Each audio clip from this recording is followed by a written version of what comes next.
Good morning, students. Welcome to class. It's nice to see you again for this second round of classes.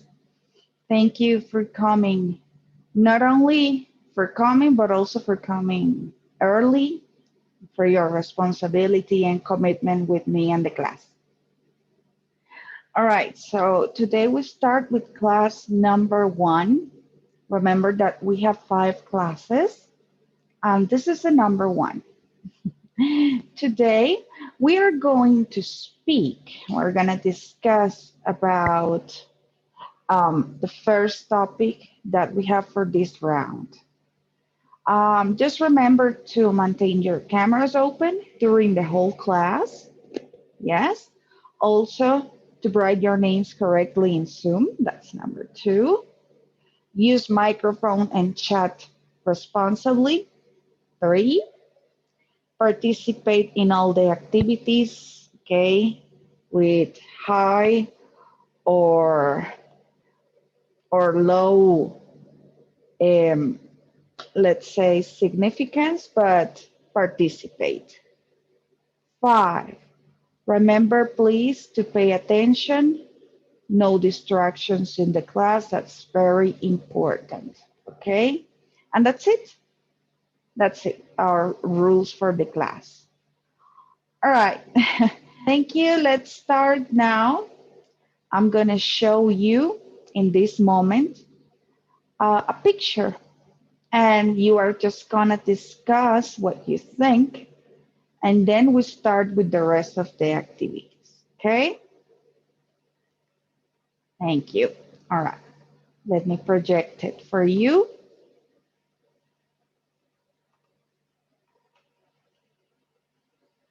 Are you able to see the picture? Yes, Gonzalo? Okay, perfect. Domi, Fabi, Ian? Yes? Perfect. Good, my students. Let's get started. I want you to look at the picture and you can concentrate also on the questions you have there. Remember, this is taken from our book, Empower B1 Plus. Okay? You can find this on your book. Look at the picture. Where do you think the boy is? In what place? Who is he talking to? What's he saying? How do you think he feels? Let's start by that. Okay, Domi,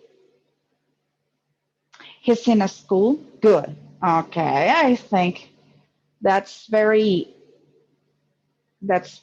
clear. Good. Thank you, Domi. Let's see Ian. In a school too?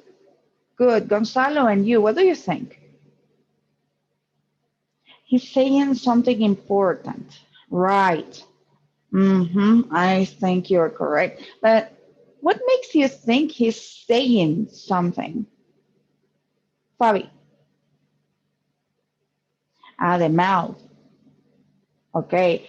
Do you position your mouth like that when you are not talking? When you are, let's say, in silence doing an activity? You're like that?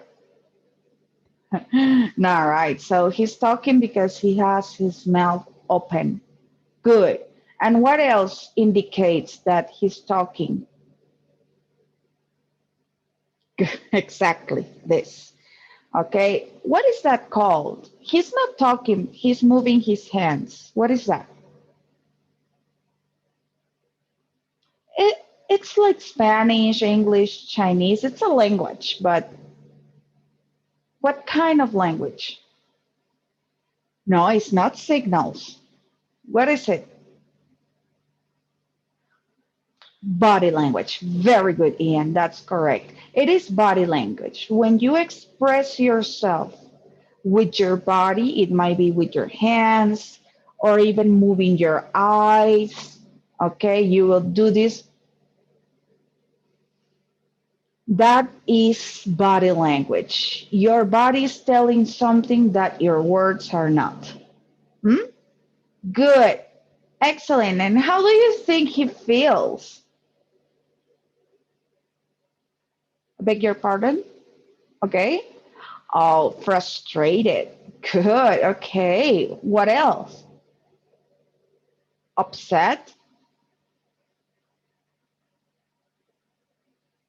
Okay, very good. So upset and frustrated. Good. The body language, right?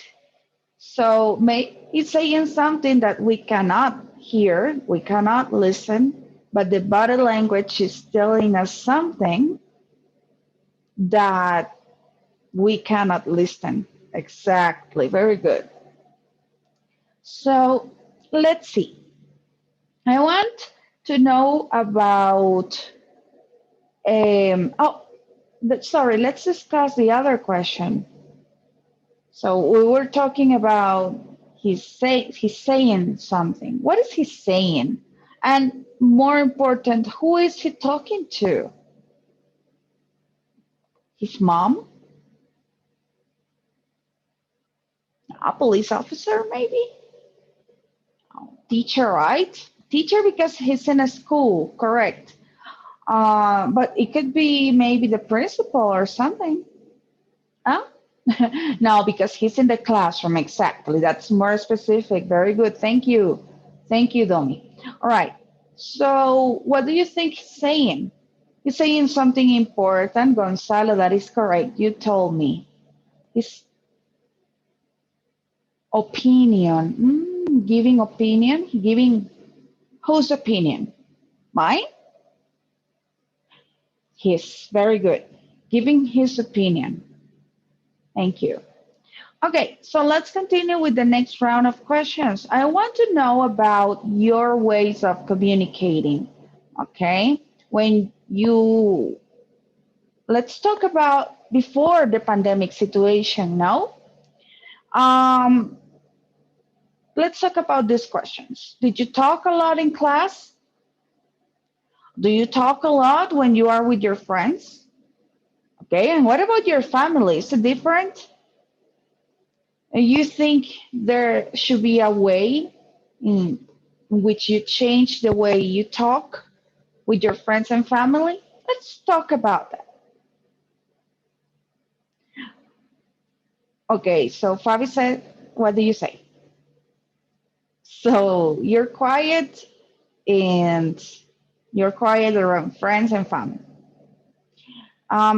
Do they feel, do you feel good with that? And do they feel also good with that?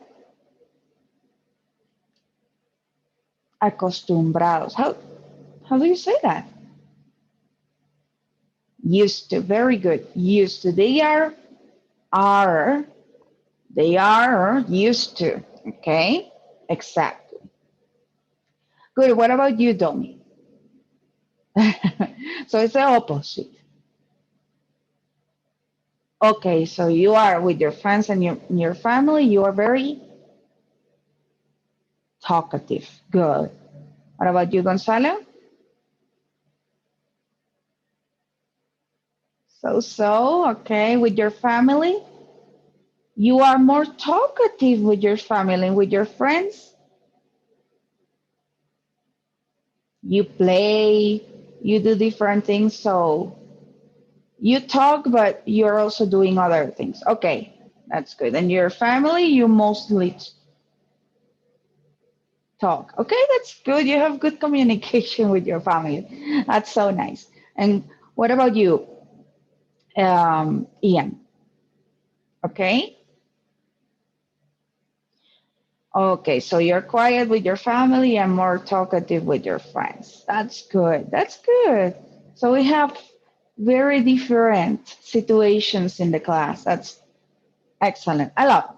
So we're going to discuss about what makes you change between your families. For example, the two of you that have different types of communication with between friends and family. Okay, for example, okay, Gonzalo, you spend time with your friends doing other things and you balance. Okay, good. What else? You speak slower with your family. Okay, slowly. Good. And with your friends? Loudly. Okay, very good. That's it. Correct. And you, Fabi? With your family, you speak quietly. Okay, and with your friends, loudly. Okay, perfect. You see, oh, sorry. That's the difference.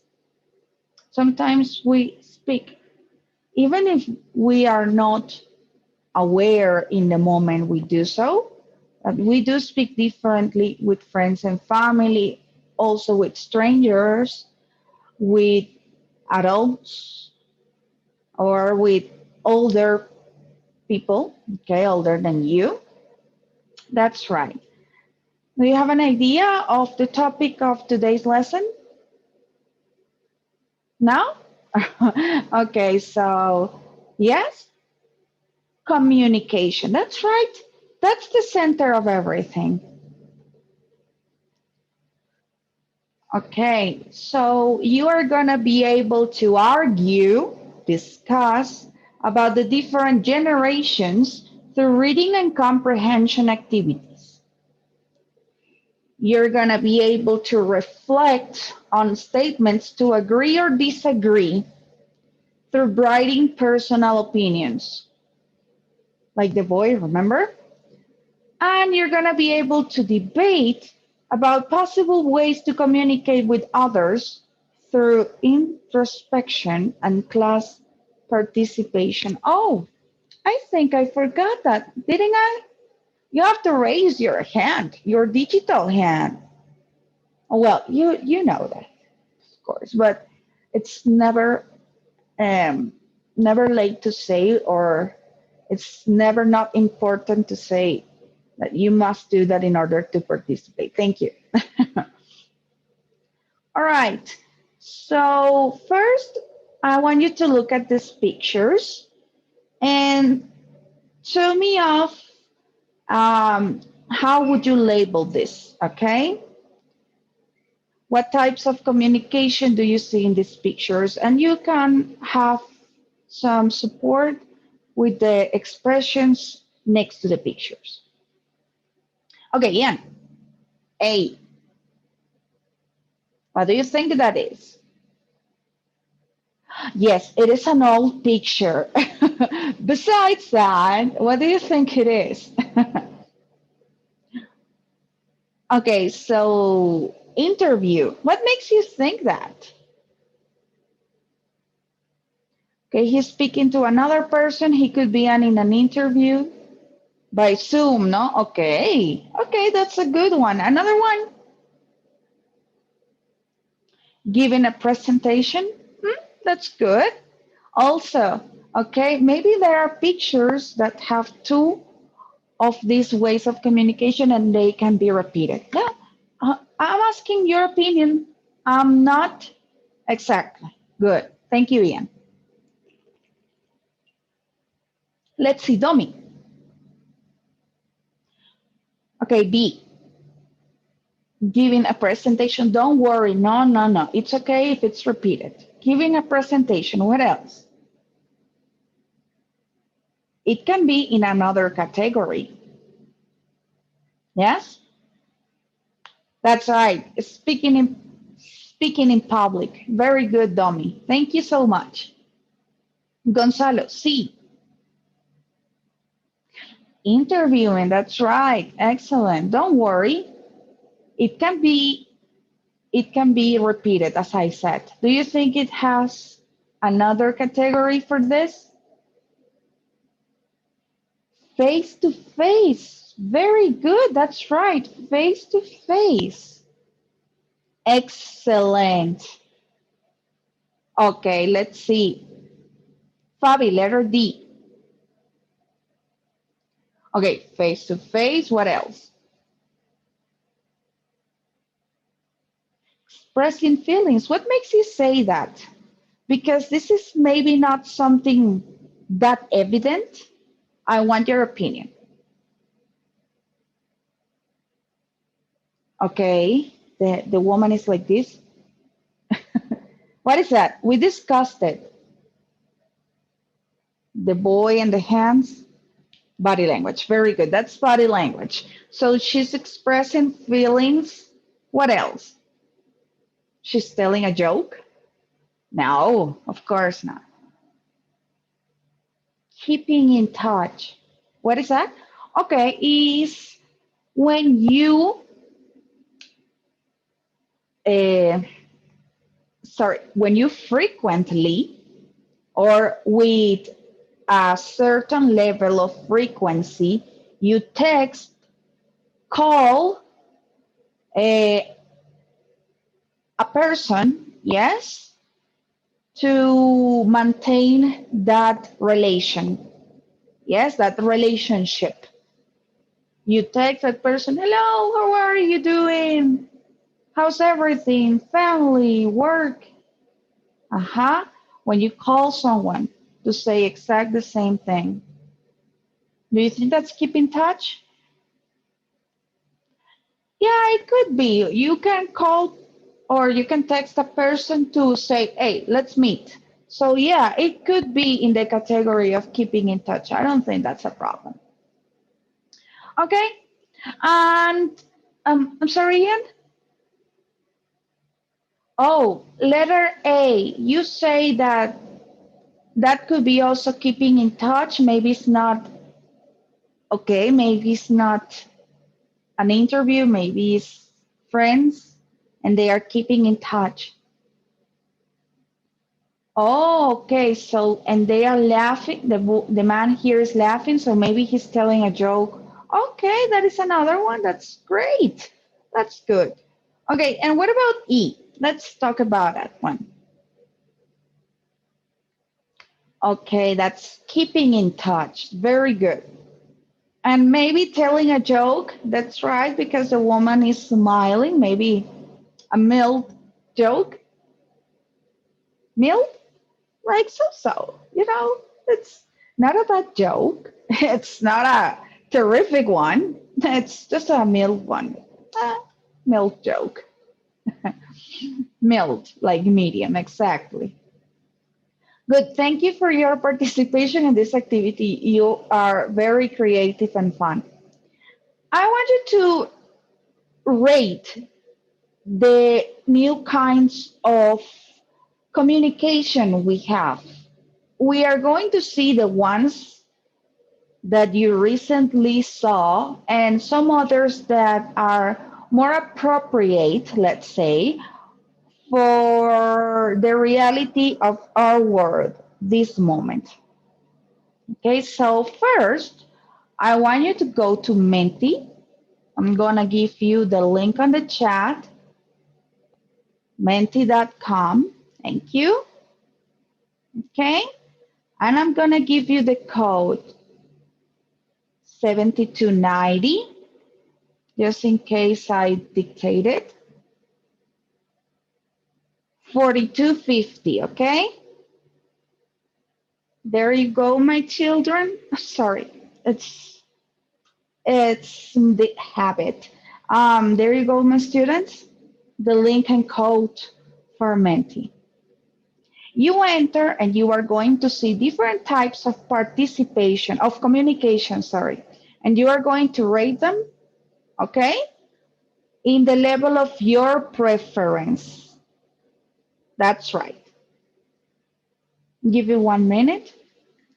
And in that minute, since you're very fast, just remember, okay, that you have to participate in all the activities. In this moment, we're going to have a reading. So I would like you to all please read, okay? So everyone has the same time and opportunities to participate. Yes? You finished? Very good. Let's see. Oh, that's great. Let's see. Face to face. And it's so crazy because in this pandemic situation, it's the lesser we do, no? Ah, it's because you miss it, of course. All right. Virtual meeting. Oh, you like it. That's good. Phone call, WhatsApp. It's weird that you prefer a phone call before a WhatsApp. Ah, you make WhatsApp calls. Okay, not chat. Okay, you chat, but you prefer to call your friends. Okay. Speaking in public, so, and writing a letter and email. Okay, so that those are your least favorite. Speaking in public and writing a letter. Why? I wonder. You don't. You have never written an email? I think that's not so weird, no? Okay. But and what about you to your teacher? Ah, okay, you have. Okay, but in Spanish. Okay, no problem. No, in Spanish. Good. So you know what? In this moment, what we are going to do is to mix this topic of communication with the generations because you know you communicate in a way that other generations do not. Uh-huh. I am from a different generation. Your parents are from a different generation. Your grandparents, maybe some of your uncles and aunties, okay? Some other teachers, the principal. So we communicate, of course, based on personal preferences, how we were raised, the generation that raised us, and the generation we belong to. So let's see what generations do we have in this present. Okay. So we have the veterans. The veterans. Can you read it, please? Uh-huh. Well, I'm going to read it for you. Respect for authority, conformers, discipline. Conformers. And the dates are between 33 and 45, the 90s, of course. Boomers, they are from the 46 to the 64, and they are very optimistic, and they like to get involved. Yeah, that's right. They like to be involved with the society, maybe, etc. The Generation X or Gen X is between the 65 and the 80s, right before Teacher Bianca. This generation was full of skepticism. They were fun and they liked the informality. Yeah, remember they were born in the 60s. Also, the Gen Y, Generation Y, the millennials, aka millennials, from the 81 to the 2000s. Okay, that's the generation I belong to. And this generation is known for being realistic. It is confident, extreme fun, and social. Okay. Can you see something like from generation to generation, like changing? Authority, conformers, and discipline. Serious now? How's the next generation? More optimistic. What about the next one? They are an excellent mixture. Look, a skepticism, like, I'm not sure. That's a skepticism. When you're like, really? Exactly. Good. And they are fun now. And now the millennials are more fun, extreme fun. But are you millennials? No? First, let's read about the generations before you, right? And then we continue, we move on with a video that's about your generation. Okay. The veterans were born before 1945. They are the oldest and most experienced members of society. They think that family life is important and prefer traditional forms of communication. Veterans are the richest generation, possibly because they worked hard and were loyal employees. The baby boomers.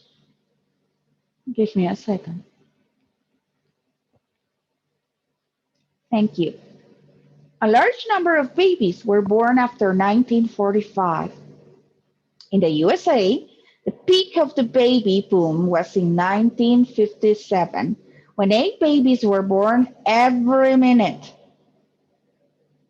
This increase in birth was called a boom, which gave the name to a generation. These people have money and good jobs. Many are in positions of power. They are optimists and like face-to-face communication. The Generation X was born after 1965. They are independent thinkers and want to be different from their parents. They have seen the introduction of the home computer, video games, satellite TV, and of course the internet. So they are good at adapting to changes. This generation is busy. They don't want to wait to hear what you say. Millennials. Millennials were born after 1980. They are confident, like computers, and work well in teams. Family and friends are more important than work, but they spend a lot of time online.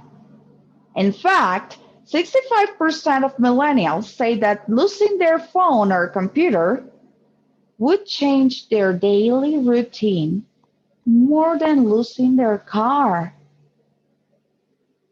What do you think about that? Can you see any similarities between you and these generations? Hmm?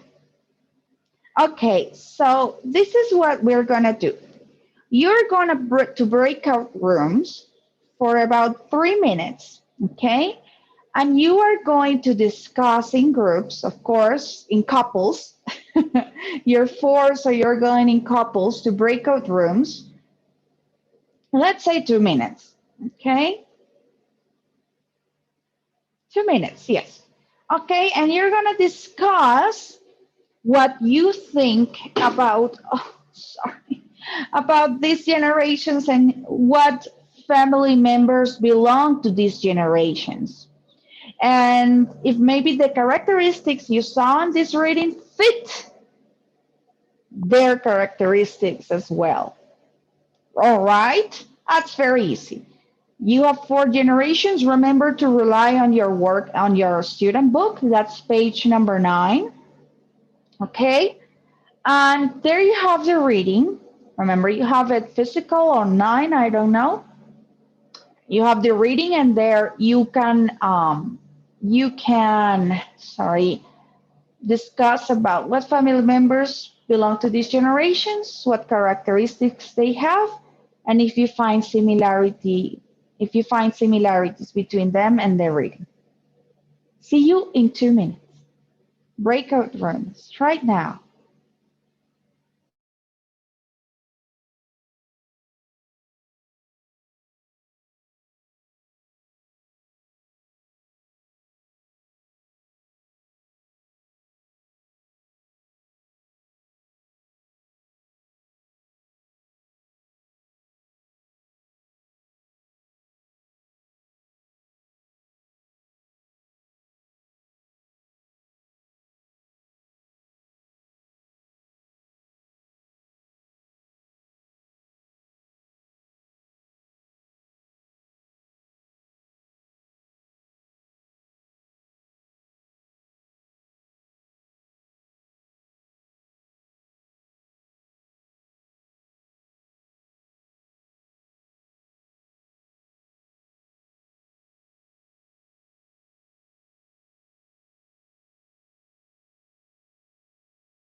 Perfect.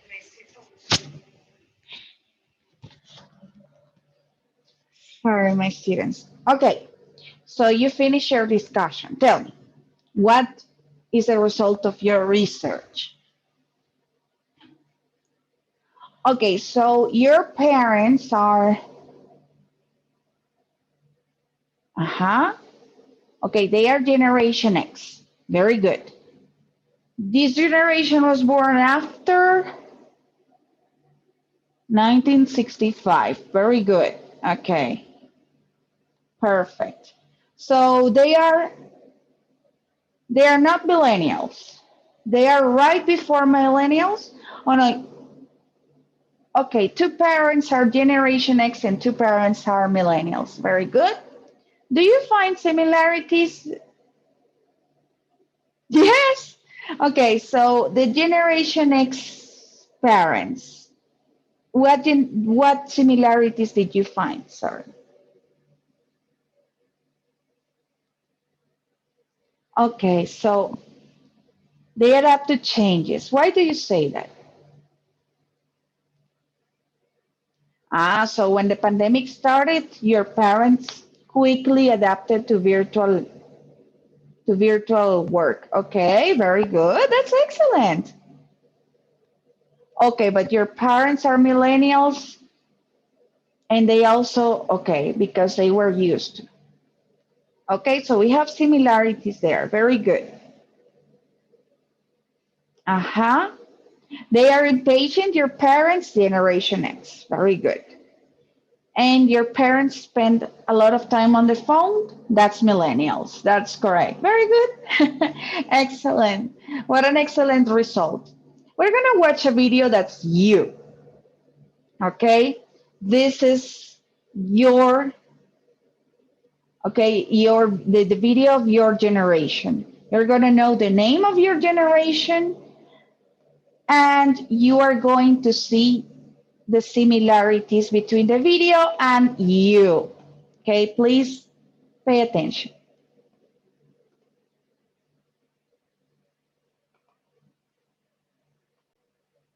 Made possible by Wix. If you are ready to create a website, head over to wix.com/go/infographics to try out one of their premium plans right now.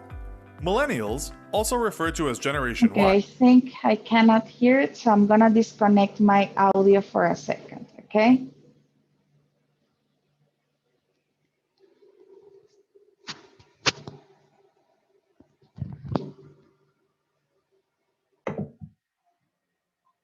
Okay, sorry students. It's just that I have to change the headphone so you can listen to the video. I'm very sorry for the inconvenience.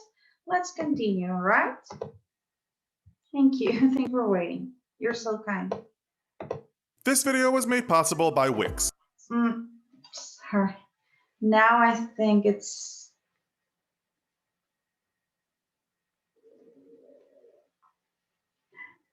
sorry, students, for the inconvenience. I think now it's possible to listen with the headphones. I'm very sorry for that's a millennial thing, and this is from your generation. Please understand me. Let's watch a video now. If you are ready to create a website, head over to wix.com/go/infographics to try out one of their premium plans right now. Millennials, also referred to as Generation Y, are the generational group who follow Generation X and are typically categorized as people born between 1980 to the mid-1990s. Millennials are also sometimes referred to as Echo Boomers due to a major surge in birth rates in the 1980s and 90s. Generation Z, or Gen Z, is the generational group that came after the Millennials, born between the mid-1990s up to the mid-2000s. Generation Z is also referred to as the I generation, iGen, or post-millennials. How do these generations compare? That's what we'll be looking at today, in this episode of the Infographic Show, Millennials versus Generation Z.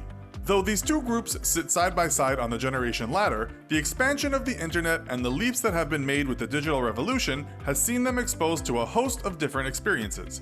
Add to that the influence of parents from different generations, and we have plenty of scope for differences in attitude and behavior. We've reviewed what researchers have said, so we can bring you our list of 10 ways these generations compare and differ. Let's take a look. Number 1. Attention span. Generation Z processes information faster than any other generation, including millennials. They live in a high-tech world of constant updates, and having grown up with access to apps such as Vine and Snapchat, their attention span is likely to be lower than that of millennials. A study showed that while only 4% of millennials and older generations believe 13 is an okay age for owning a smartphone, as high as 18% of Generation Z members think it is an okay age. Number 2. Multitasking. A short attention span is not always a drawback, and what Generation Z lack in focus, they make up for in their multitasking capabilities. Okay, I think this is a give me a second, please.